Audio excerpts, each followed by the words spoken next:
ทุกวันอาทิตย์คือเก่าเนาะมื้อนี้นักเรียนมาช่วยเพราะว่าบ้านเขาเจ้าอยู่ไกลเนาะขี่รถจักรมาแต่ดงคำช้างบ่ลูกเลยเขาเจ้าอยู่ดงคำช้างแล้วก็บ่มีประสบการณ์ในการหยิบเครื่องมาก่อนเนาะก็ได้มาเรียนหยิบเพเซตเนาะเรียนหยิบเพเซตไล่ๆทั้งสองคนเลย4249561ไปสมัครอยู่โพสต์ที่ปักหมุดเนาะเลยอันนี้แม่นนักเรียนที่ว่าบ่มีประสบการณ์หมดทุกคนเนาะก็สิหุ่นยักษ์ซ้ำกันเนาะเอวเราได้23เนาะ23ครึ่งสะโพกเราได้33ตัวนี้ในแก้วสี่ทบเสือกวัดให้เลยแบบง่ายๆเนาะเอว23ครึ่งก็มา54 23ครึ่งมันอยู่บนนี้เนาะนี่เขาสิมาพับเสือกวัดเอาแบบง่ายๆเลยเนาะ23ครึ่งมาพับนี่มันสีได้อยู่5 นิ้วกับ7/8เนาะ5 นิ้ว5 นิ้วกับ7/8เนาะแล้วตัวนี้33กับ54คือกันเนาะเขาสิมาพับเสือกวัดเอาง่ายๆแบบไรๆเนาะ33อยู่บนนี้แล้วก็สิมาพับตัวนี้เข้ามานี่มันสิออกคือกันเนาะอันนี้ได้8 นิ้วกับ1กระเบียดเนาะอันนี้ได้8 นิ้วกับ1/4เนาะอยากได้ของกวงของสิ้นเอาเอวมาบวกสะโพกมาหั่นซ่องแล้วมาลุกให้นิ้วครึ่งเนาะออกมาก็สิได้อยู่ประมาณ20เท่าใดลูก27 นิ้วเนาะ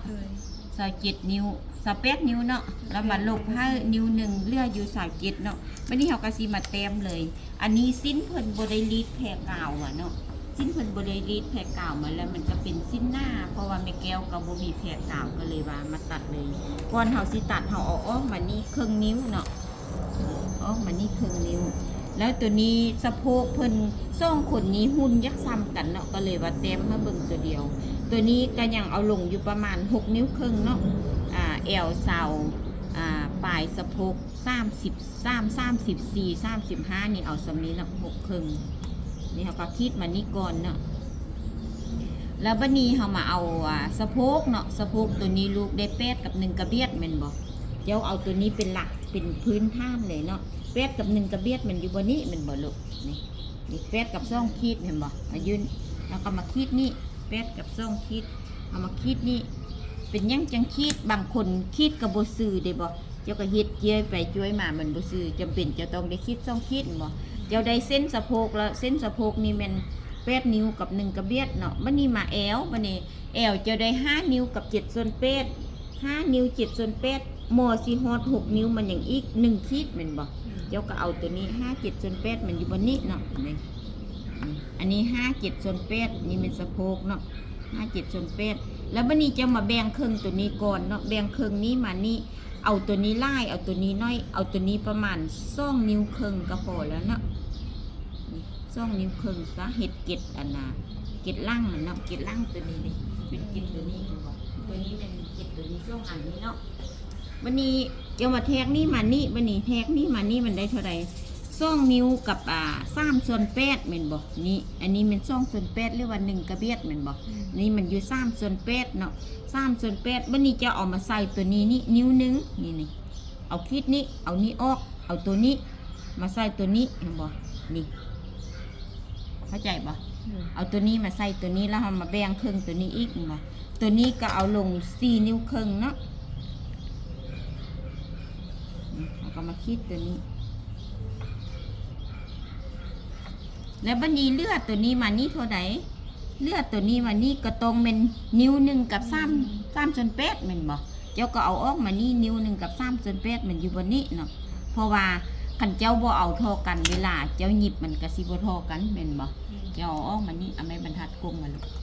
บัดนี้เฮาก็มากงบัดนี้มากงเฮากงอยู่บัดนี้เนาะเด็กกงนี้ไปอันนี้ไซน้อยเนาะแอวน้อยก็ทายก็มีแต่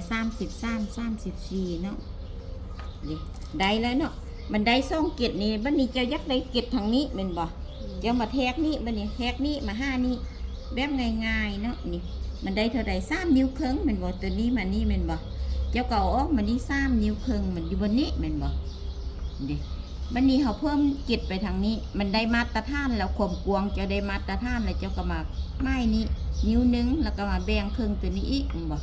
แบ่งครึ่งตัวนี้อีกแล้วก็เอาลง4นิ้วครึ่งคือกันนี่คิดไว้บ่เฮาหยิบกายเนาะนี่เกตนี้กับเกตนี้โทรกันหูบ่บัดนี้เฮาเต็มได้3เกตแล้วเฮามากินมันก็ได้6เกตแม่นบ่สิ้นลูกหนึงมันมี6เกตเด้มันก็เป็นอันแล้วตัวนี้เนาะมีได้เจ้ามากินเอาเจ้ากินเอาง่ายบ่ง่ายแม่นบ่บัดมันเห็นตัวจริงนะมีแต่ว่าหาเงินซื้อจักแล้วได้โดยกิ้งแห้งๆลูกให้มันออกไปลุมพุ่นน่ะกิ้งเทื่อเดียวเส้นเดียวกิ้งหลายเส้นมันสิเบิ่งบ่แห้งๆตัวนี้ก็กิ้งพร้อมเด้อตัวนี้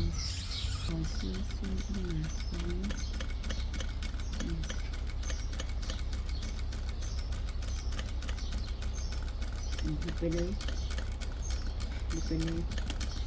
อันนี้ก็วิธีเข้าหัวเนาะได้เรียบร้อยละเอียดไปสิแล้วล่ะบ่มีประสบการณ์แต่ป่าพอเข้าใจบ่ลูกพอเข้าใจมีแต่ไปฝึกฟุ้นอีกตื่นแล้วก็ยิบเนาะลูกเนาะก็สิพอได้จะบอกโดยมื้อนี้มีแก้วสิมาตำเจียวเมียงโซนให้นักเรียนกินเนาะจีมักเผ็ดผักบัวหัวเทียมแล้วก็มาตำให้แรกแล้วเราก็เอาอันนาจิโลที่ว่าไปปิ้งหั่นมาใส่ปรุงรสน้ำปลาแป้งนัวหมักแบบได้กะตามใจชอบเนาะโดยแล้วก็ตำให้เครื่องเข้ากันแซ่บได้นี่นะเป็นพุ่งๆกินกับข้าวเหนียวฮ้อนๆนี่แซ่บขนาดพอดีเลยบัดนี้เราก็สิมาซอยหอมใส่เนาะหอมนี้ถ้าว่าเราสิกินปัจจุบันเราก็ใส่เลยถ้าเราเอาไว้ดนเราก็บ่ใส่เทื่อบัดเราสิกินเราจังมาใส่เนาะโดยอันนี้สิตักใส่ถ้วยไว้แล้วก็สิแบ่งให้นักเรียนแดแบ่งไปวัดแดเนาะแซ่บๆมากินนำกันเด้อกินข้าวกับข้าวปุ้นอันนี้เป็นเจียวอันน่ะเจียวยังก็เจียวจีซอนกินข้าวปุ้นแล้วจึงกินเจียว